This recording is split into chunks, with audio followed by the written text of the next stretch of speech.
심사 결과를 발표하겠습니다. 이전에 우리 이중관 시인님께서 나오셔서 우리 어린이들이 어떻게 잘해서 어떻게 심사를 했는지 심사평을 들어보도록 하겠습니다. 네, 이중관 시인님을 모시겠습니다. 네, 큰 박수 부탁드립니다. 정말 장시간 수고 많이 하셨습니다.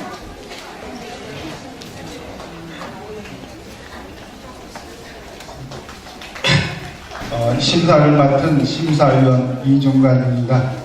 여러분 지금 결과를 초조하게 기다리고 있을 텐데 좀 긴장을 풀어드리기 위해서 심사평을 좀 부드럽게 하겠습니다.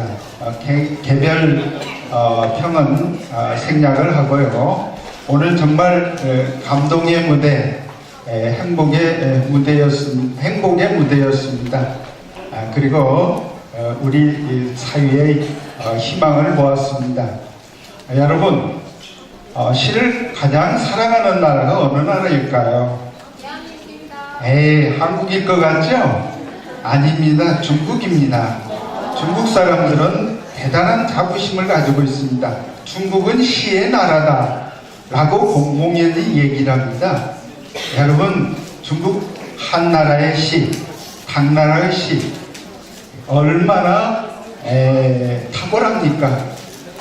중국 초등학교 교과서에 고전시가 70수가 실려 있습니다. 70편이 실려 있습니다. 초등학교 교과서에. 대단하죠. 그 다음 또 시에 대해서 자부심을 가지고 있는 나라가 있습니다. 일본입니다. 일본의 전통시가가 하이쿠입니다. 놀라지 마세요. 하이쿠 작가가 100만 명입니다. 그리고 토요일마다 텔레비전에서 하이쿠 경연대회가 열립니다. 자, 그리고 프랑스가 또 있습니다.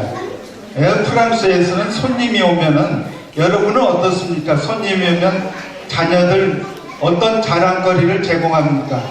프랑스에서는 자녀들이 손님 앞에서 시 낭송을 합니다. 이것을 자랑스럽게 생각을 하고 있습니다. 그리고 미국 케네디 대통령, 여러분 잘 알죠? 미국에서 가장 존경받는 케네디 대통령. 케네디 대통령 취임식에 시인을 초대를 했습니다. 미국의 국민 시인 로버트 프루스트를 초대를 해서 시를 낭송을 했습니다. 대단하죠? 평창에서 우리 동계올림픽이 열리는데요. 그 전에 러시아에서 열리기 전에 캐나다에서 동계올림픽이 열렸습니다. 그때 가장 감동적인 무대가 제 가슴을 아주 먹먹하게 했던 감동적인 무대가 뭐였냐면 캐나다를 대표하는 시인이 캐나다를 찬양하는 찬송하는 시를 낭송하는 장면이었습니다. 이 장면이 세계 여러 나라에 생생하게 생방송이 되었습니다. 여러분, 중국, 일본, 미국, 그 다음에 프랑스, 그에 못지않게 시를 사랑하는 나라가 어느 나라입니까? 우리나라입니다. 네, 시는 바로 그 나라의 품격을 결정합니다. 시를 사랑하는 나라치고 가난하게 사는 나라가 없습니다. 중국, 일본 어떤 나라입니까? 대한민국 또 어떤 나라입니까? 프랑스 어떤 나라? 미국이 어떤 나라입니까? 바로 시는 국가의 품격을 결정을 합니다. 공자님이 논어에 이런 구절이 나옵니다. 아들이 물었습니다. 공자님한테, 아버님, 제가 무엇을 배워야 합니까? 라고 공자님에게 물었습니다. 그러자 공자님이 아들에게 시를 배워라. 시를 배워야 한다. 그러면서 부학시 무이연이라는 유명한 말을 남겼습니다. 시를 배우지 아니하면 할 말이 없다. 말하자면 시를 모르면 말할 자격이 없다. 아들에게 그 얘기를 했습니다.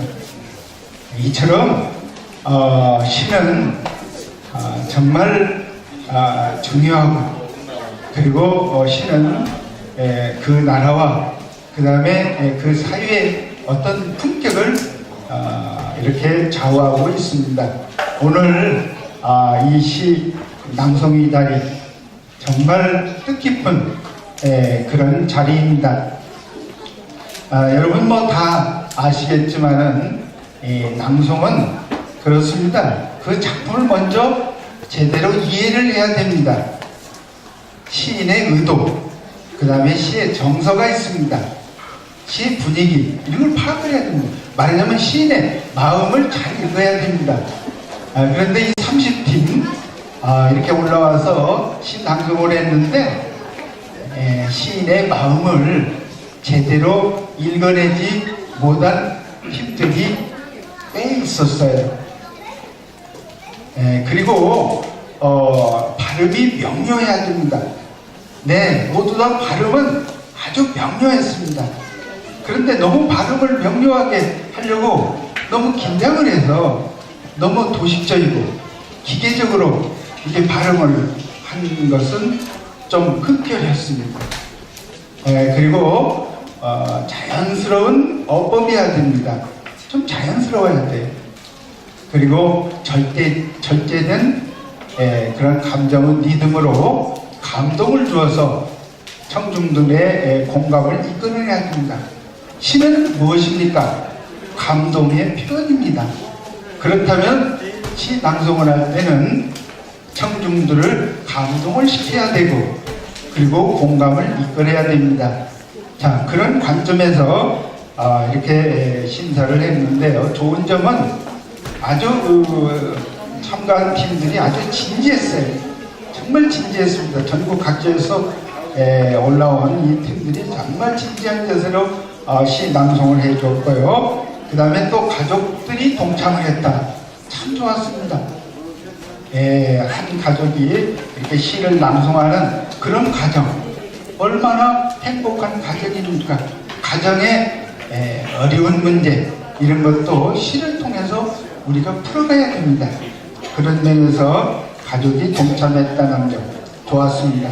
그리고 꾸미지 않은 순수한 동심을 아주 진솔하게 표현했다는 점도 좋았고요. 그 다음에 너무 억지스럽지 않고 부자연스럽지 않았다는 점도 좋았습니다. 그런데 아쉬운 점은 낭독과 낭송의 차이입니다. 낭독은 무엇입니까? 시를 읽는 겁니다. 낭송은 암기를 해서 시를 읊는 거죠. 그런데 많은 어린이들이 낭송이 아니라 낭독을 하듯이 했다는 점, 이게 좀 아쉬웠습니다. 그야말로 말하듯이, 대화하듯이 이렇게 자연스럽게 했으면 좋았을 텐데 그 점이 좀 아쉬웠고요. 따라서 말하듯이, 그 다음에 대화하듯이 아주 자연스럽게, 그리고 시인의 마음을 잘 읽어서 감동적으로 표현한 팀들이 좋은 점수를 받았겠죠. 그리고 또 하나는 암기가 얼마나 어렵습니까? 거기 무대에 올라와서는 암기했던 것도 잊어버립니다.